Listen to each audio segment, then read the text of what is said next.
Chris here, and welcome to my channel. In today's 5 on Friday, I'm here to share with you some romance recommendations. So when I realized that Valentine's Day was going to be a Friday, I figured what better way to celebrate than to give you some romance recommendations from somebody who doesn't really read tons of romance. I am not a wonderful authority on this, but I do have some romances that I have really enjoyed, and I thought I would share them with you today. Fun fact, all 5 of these happen to be queer romances, as I have found that seems to be a thing that I tend to enjoy queer romances better than non-queer romances. So each and every one of these is queer in some way, shape, or form. So first up, I'm going to mention Icebreaker by A.L. Graziadei. This is a YA contemporary romance that is sports themed. We follow some hockey players. Our main POV is Mickey, and he comes from a family of hockey players, and he really wants to be the first round draft pick. Unfortunately, he has to contend with his rival Jason, who ends up on his team, making it that much harder, while he also has to deal with the fact that he finds Jason very attractive. This sets up some very interesting scenarios. I will say the hockey probably went a little bit over my head because I'm not a hockey fan. So if you like hockey, I can't speak to whether this was super accurate. I think it was. And if you like hockey, then you may enjoy this even more than I did. As for our characters, I really enjoyed spending time with Mickey. I thought it was really interesting to see the complexities of his family relationship, given that he comes from this well-known hockey family. I liked seeing his relationship with Jason play out because they were obviously both fighting for the same thing, but they're now teammates, so they also have to work together. And of course, like I said, Mickey finds Jason attractive, so that's a whole another thing he needs to juggle. There is a content warning at the start of the book, which I love when authors do this, that you should definitely check out before you read this or go into it knowing that there are going to be content warnings. And I believe, if memory serves, there's things like anxiety, depression, sports violence, among others. And this gives this book even more depth because there is a lot to that, and we get to see a lot of that and how that plays into Mickey's journey. I had a really fun time with this book, and I think it's a really fun YA contemporary sports romance. And like I said, if you like hockey, you might even like it more than I did. So would highly recommend you check this one out. Next, I'm going to mention one that a lot of people have probably mentioned in videos like these, as it's a very popular romance, but it is one of my favorites, if not my favorite romance of all time. And that is Delilah Green Doesn't Care by Ashley Herring Blake.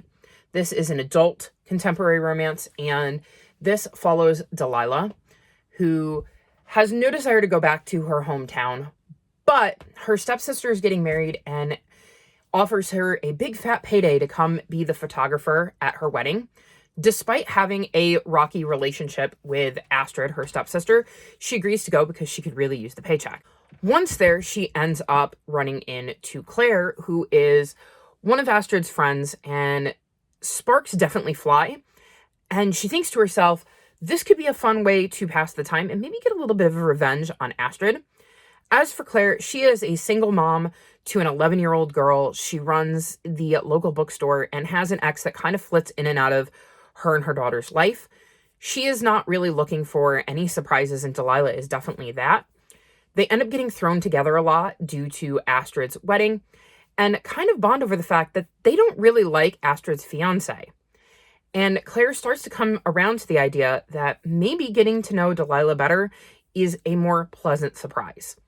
So I adored this. I read this in one night. I stayed up till like ridiculous o'clock in the morning because I just couldn't force myself to put it down. The reason for me that it didn't get 5 stars is because it was spicier than I like. I don't like spicy romances, so I'm always going to knock a little bit off the rating for those because you can't be a perfect book for me if you have something in it that I inherently don't like. But I know that a lot of you love spicy romances, so there is spice in this. Outside of that, though, The entire rest of the romance is everything I could ever want in a romance and then some. I remember Happy squealing, just getting really, really excited. I love the way Delilah's relationship develops with Claire. I love getting to see both of their points of view on how this relationship is developing and to get to see Astrid through both of their eyes because I think that adds a lot of depth to the story. I just had such a fun time with this, and if you haven't checked out this or its sequels, I would highly recommend all of them because I had such a great time with this entire series. The next book I'm going to recommend is The Queer Principles of Kit Webb by Cat Sebastian. This is a adult historical fiction romance. So in this book, we're following Kit, who runs a coffee shop, but used to be somebody who performed a ton of heists. And one day he is hanging out in his coffee shop when Percy approaches him, and Percy is a Duke's son, and he says, I know who you are and who you used to be, and I have somebody I need to rob, and I want you to go do that for me. And Kit is like, I'm out of the game. I don't do this anymore, but I can teach you how to pull off this robbery, and you can go do it yourself. So we get to see Kit as he tries to teach Percy everything he needs to know to pull off this robbery himself. And the banter between these two as their relationship develops was amazing. I really, really enjoyed the banter between the two of them. I love seeing Kit try to teach Percy everything he needs to know when it's really not Percy's natural inclinations. I love finding out more about why Percy needs to rob this person. And again, seeing how he deals with Kit as he's being taught the things he might need to know. Another aspect of this is because it's historical, men aren't supposed to be together. So the sparks that are flying between them are interesting as they're both trying to deal with the time period they're also in, on top of Percy being a duke and Kit just being this guy that runs a coffee shop and, former criminal. And the fact that they're planning somewhat of a heist together, even though Kit has no intention of being physically involved in the actual robbery. So I just had a really, really fun time with this. I really, like I said, loved the banter between the two characters, and really watching their relationship grow was such a fun ride that I would highly recommend you check this one out and get to see Kit and Percy's story for yourself. The fourth book I'm going to recommend is Going Bi-Coastal by Dahlia Adler, and this is a YA contemporary romance that has a bit of a twist.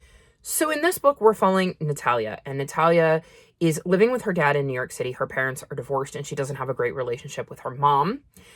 And she has a choice over the summer. She can either stay in New York City or spend the summer trying to work on her relationship in LA with her mom.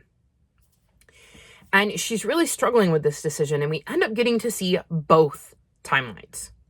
So one chapter will be of us seeing Natalia spend the summer in New York with her dad, and the other will be us seeing her spend the summer in LA with her mom. So in the timeline where she chooses to stay with her dad, we get to see her have her normal summer with her friends and all of the plans she had, while also trying to work up the courage to finally speak to that cute redheaded girl she's had a thing for a while. And in LA, we get to see her working on her relationship with her mom while doing an internship at her mom's company. She soon meets another intern at the company who earned the position and didn't get it just because he's related to somebody who works for the company. And he is also really cute, and some things go down there. Because I should mention, Natalia is bi. So in one timeline, we get to see her and a girl she's interested in. And in the other, we get to see her develop a relationship with a cute guy.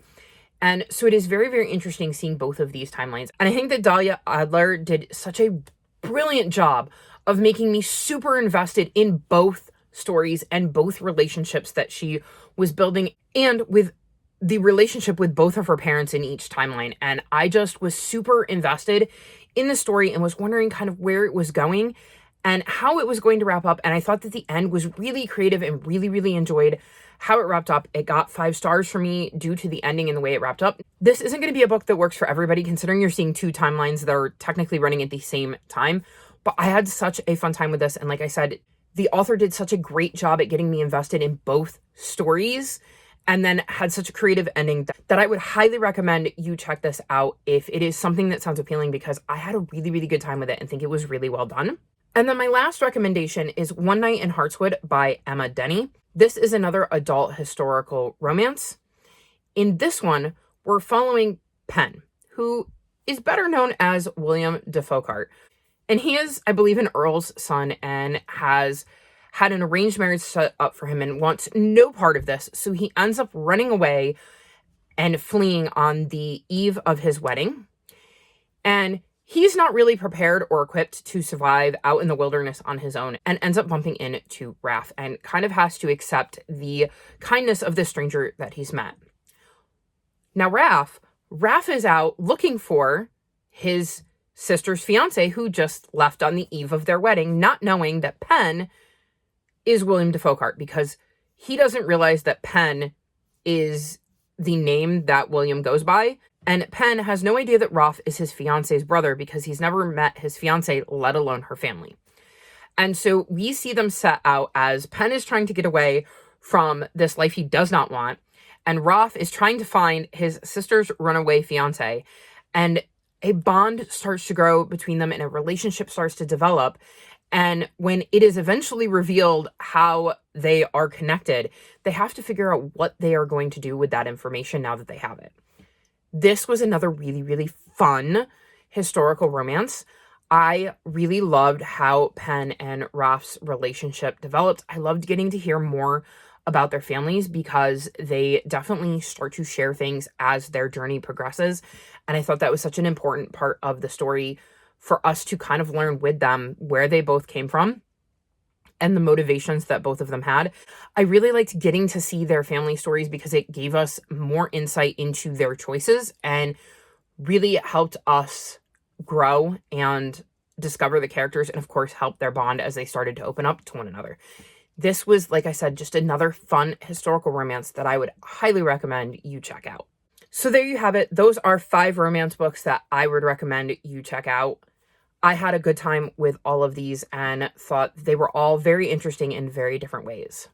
Let me know in the comments below a romance that you would recommend people check out. All of my social media is linked in the description below if you'd like to come chat with me.